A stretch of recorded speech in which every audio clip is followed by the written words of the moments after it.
Alright, magandang umaga, magandang araw sa ating mga followers, mga nakapag-subscribe. Ang hindi pa nakapag-subscribe, mag-subscribe na kayo mga kababayan. Para sa ganoon tayo po ay makatanggap ng notification o updated kayo sa araw-araw nating ina-upload mga kapatid, mga kababayan.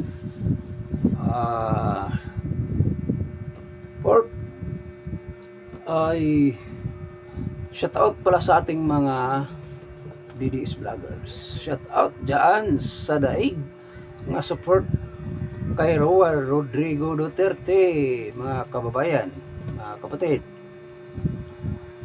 Ang di pa nakapag-subscribe dito sa atin, ulitin natin, mag-subscribe na kayo. Ano pa bang inantay? Pinutin yung bell button para sa ating ina-upload makatanggap kayo. Kumusta?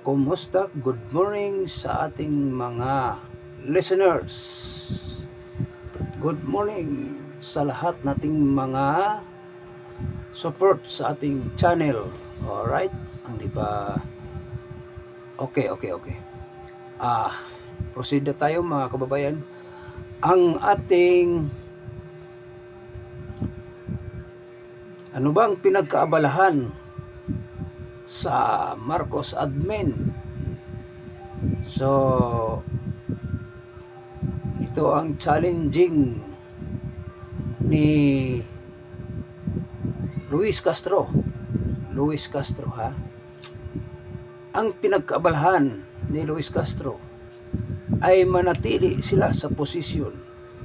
Kaya todo sila impeach ni Inday Sara o atat sila nga ma-impeach si Inday Sara dahil manatili sila sa posisyon. So mga kababayan, papayag ba kayo nga sila mga kasanib pwersa ni Marcos admin ay manatili dyan sa Malacanang? O sa lahat nating mga nagkapag-subscribe, kayo ang tanungin ko, yung mga followers ko, papayag ba kayo? Ulitin ko, papayag ba kayo nga manatili sila si Luis Castro sa posisyon? Kasi opinion ko mga kababayan, hindi ako papayag nga manatili sila dyan. Bakit?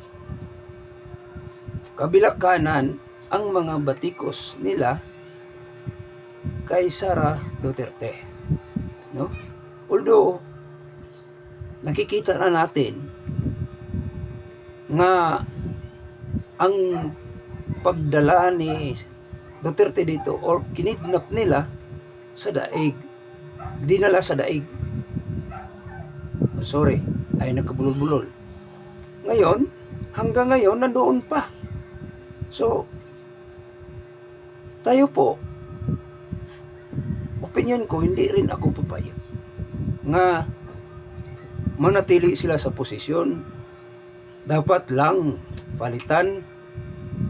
Walang nagawa sa mga diyan sa Senado. Dapat magawa sila ng batas na para sa bayan, para sa mamayan.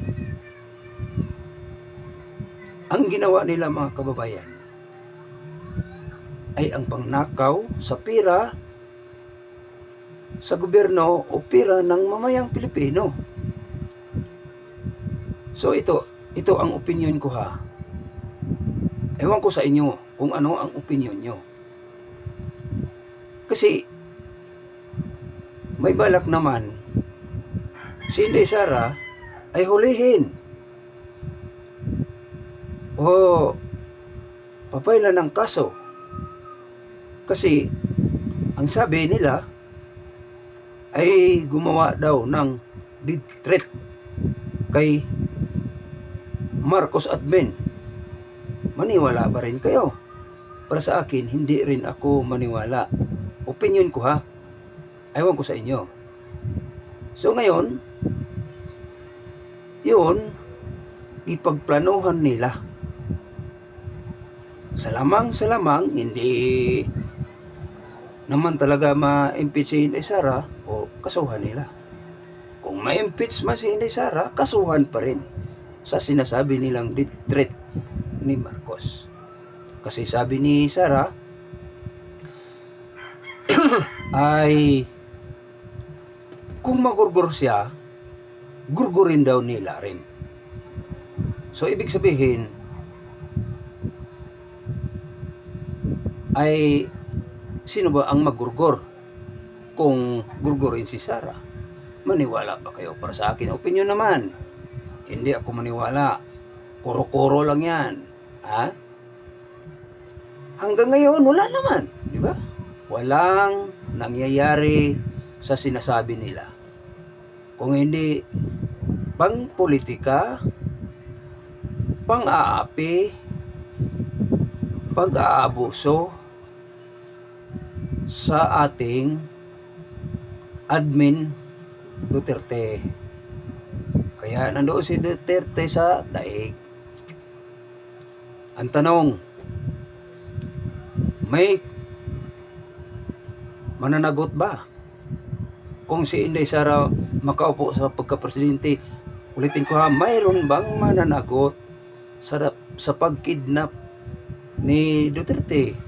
Opinion ko naman uli, mga kababayan, ito, sa lahat pangyayari sa ating bansa, lahat ng mga plano nila, mayroong tinatawag na kasali o kasama sa pagmanipula, minapula nila ni si Duterte. So ibig sabihin, parang maintindihan, may plano, kasama sila sa plano nga si Duterte dalhin doon sa daig. Lahat sila, may kasama sila sa plano nga pabagsakin ang admin ni Sara. So, klaro, mga kababayan, mayroon na ring tinahasan nga o kasuhan si Sara nga sinasabi death threat. O magurgur si Sara, gurgurin nila daw. May magpagurgur. Mas mabuting klaruhin natin to. May inuutosan, ibig sabihin, pero maniwala pa rin kayo? Hindi. Para sa aking opinion, hindi ko maniwala, mga kababayan. Ha? Although, sa ating pera, yun ang ginurgur ni Marcos. Yun ang ginurgur. Ninakaw nila, may inuutosan sila, si Saldico ang inuutosan din ang Philippine Marines natin nga ikarga sa helicopter itong malita, ilang malita yan, ang daming malita, no, nga kinarga nila sa helicopter. Ngayon ang tanong, nasaan na ang pera ng mamayang Pilipino? Mayroon ba nananagot? Wala. So dito tayo, ang ating butihing Sara Duterte nga sila mga Marcos ay nagpaplano muli, panibagong plano kung paano pabagsakin. Manahimik na kayo, gagawa kayo ng magandang kabutihan dyan sa Malacanang, gagawa kayo ng batas para pupurihin kayo sa mamayang Pilipino. Huwag yung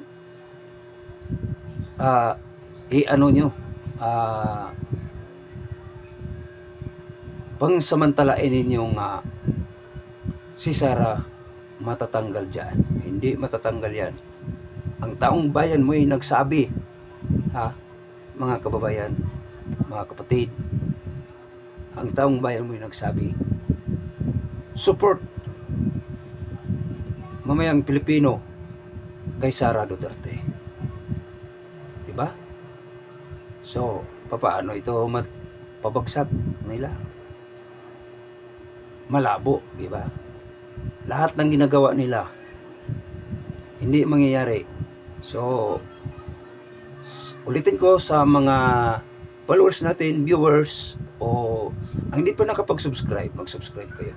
Para sa ganun, updated kayo sa lahat nating i-upload. Maraming salamat. God bless. Mabuhay.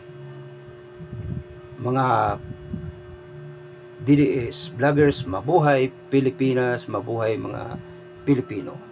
Laban lang para sa kahirapan.